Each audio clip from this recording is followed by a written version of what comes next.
right, today's question is, what's the top things I can do to my house, James, to bring it up to today's standards? Hi, I'm James Sharp. I'm a real estate agent in Dallas, Texas. I run the Sharp Real Estate Group. I get this asked quite a bit. In fact, I am proof in the pudding. I have a 1976 built house, and I was thinking, what can I do to put into this house to bring it up to today's standards? One of the things I immediately came up with was, hey, I want to access my backyard. This had a horrible little backyard patio thing kind of going, and I said, no bueno. That is never going to serve my family good during the time we're here, or when I go to sell it, is it going to return my money?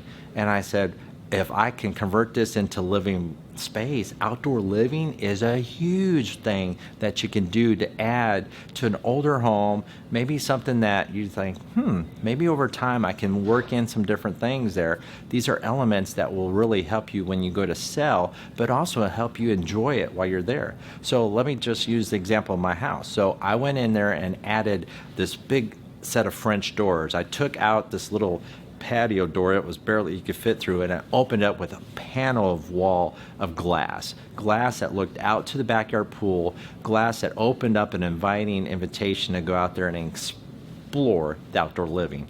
Then on the side, I took out what was just this little tiny window, and I ripped all that out and put another set of French doors so I can access all the side entry. And I added immediately all this extra real estate out there. It was an area that wasn't even being used, and I fenced it in. I poured a little patio, put an outdoor kitchen out there. It's fantastic now. And it was all space that I added now to the value of my house. The other thing that I added to it, which was a key ingredient, is I added an extra office area. Back in the 70s, they weren't working from home so much. They were working in their downtown office. They were going off-site. I work from home like a lot of you guys watching these videos. So I wanted a home office feature there, and I added that to that house, and it's a huge bonus there. The other thing I see a lot of times and this is a big one there, is opening up space, okay? Whenever you can, if you can open up a wall, open up into an attic, open up into extra living, add an addition there. All great points to add to the value of the house. So let's just take the attic addition, for example. I finished out one of my attics and one of my houses there at 1,100 square foot.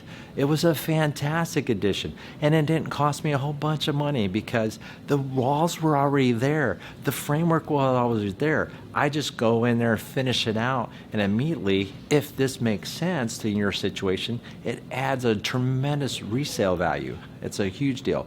The other thing I find a lot of times is people sometimes think adding a second story, oh, it's so expensive. It's not really. Do yourself a favor. Like I reached out to a general contractor. I got some bids. I got some feedback on it, and I got architect plans there. It wasn't a couple $1,000s, and now I have this fantastic addition that's going to go up over my garage. It adds more square footage, adds more resale value when I go to sell and stuff. So hopefully these have been some tips and strategies for success, some things you may have not have thought about. And by the way, if you're not sure about taking on some of these projects, ask a trusted advisor like a real estate agent who has a list of contractors. We'd be happy to help you get some of these things figured out, see if this makes sense. And always, we're here for you because there's an average real estate experience or the Sharp experience, and that works for you. Thanks for tuning in.